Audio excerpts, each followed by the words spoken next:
বাংলাদেশ আওয়ামী লীগের করণীয় এখন ডাইরেক্ট অ্যাকশান।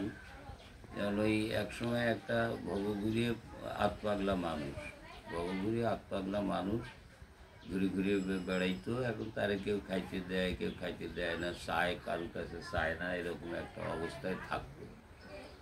তখনই আমাদের বটদলের হাট টাট এই সমস্ত হাটে খুব বড় বড় গুড়ির ওই হারিয়ে ওই ফরিদপুর ওই দিক থেকে আসতো বড় বড় গুড়ির মেটিয়ে এই এক বড় হাটের মধ্যে দিয়ে যাচ্ছে, জাতি দেখে যে গুড়ির মেটিয়ে ও ফার্স্ট করে একেবারে পুরো হাত সেই গুড়ির মেটির মধ্যেই ভরিতেছে। দেওয়ার পর দিয়ে ধর ধর ধর ধর করে তাড়াচ্ছে, দৌড়চ্ছে, দৌড়িয়ে দৌড়িয়ে দেখে তখন বস্তায় মুড়ি বিক্রি হতো, বড় বড় মুড়ির বস্তা, ওই মুখ খেলিয়ে বেশ করে সাজিয়ে সুন্দর করিয়ে রেখে দিয়েছে। দৌড়ি যাচ্ছি সেই মুড়ির বস্তার মধ্যে হাত ধরে দিলি, ওতে ওই গুড়ির সাথে মুড়ি জড়িয়ে ধর ধর করে তাড়াচ্ছে, ও দৌড়চ্ছে, দৌড়ি দৌড়ি যেয়ে ওই হাট ছাড়া খানিক দূর যেয়ে রাস্তার ধারে বসিয়ে ওই সুন্দর করে ওই হাতের মুড়ি ওই চেটে খাচ্ছে, ক্ষুধা নিবৃত হচ্ছে। তা খাটি খাটি এক পর্যায়ে বলতেছে যে ভয় করলি শুধু ভয়, যত ভয় করবা তত ভয়, কিন্তু একবার যদি ভস করি ভরি দিতে পারো তাহলে একেবারে পুরো দেশ নির্ভয়।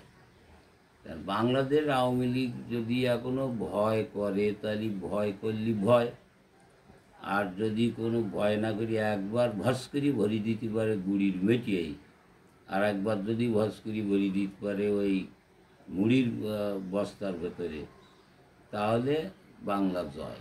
এখানে আর কোনো ভয় বলে আর কিছু থাকে না। এখন বাংলাদেশ আওয়ামী লীগের করণীয় হচ্ছে কোনো প্রকার সমস্ত প্রকার ভয় ভীতি উপেক্ষা করে ভস করে বলি দেওয়া। সেইটি তোমাদের আওয়ামী লীগের নেতাকর্মীরা দেবে কি না, প্রস্তুত আছে কি না, মানসিকতা তৈরি আছে কি না, সেইটাই দাও। এখন আমাদের কাছে যে সমস্ত তথ্য রয়েছে, এই যে নাড়া দিচ্ছে, নাড়া দিয়ে কোনো লাভ নাই। এ পাশে একবার নাড়া দিয়ে ও পাশে একবার নাড়া দেওয়া, এ নাড়া দিয়ে খোঁটা তোলা কাজ না। এখানে এক বাড়িতে খোঁটা ভেঙে ফেলতে হবে আর ভস করে ভরি দিতে হবে। এই হচ্ছে আমাদের এখন করণীয় কর্তব্য।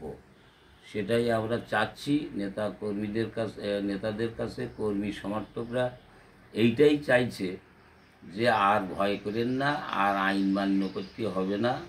আইন মান্য করতে যেই তারা তো যা করছে সবই আইন বিরোধী করছে, তো আমাদের এত আইন মানার দরকার কি? অতএব আমাদের এখন এই মুহূর্তে সমস্ত প্রকার আইন কানুন ওইভাবে মাথায় তুলে রেখে ওরা যেভাবে চলছে করে নিচ্ছে, আমাদের ঠিক তার পাল্টা সেইভাবেই উদ্ধার হয়ে নিতে হবে।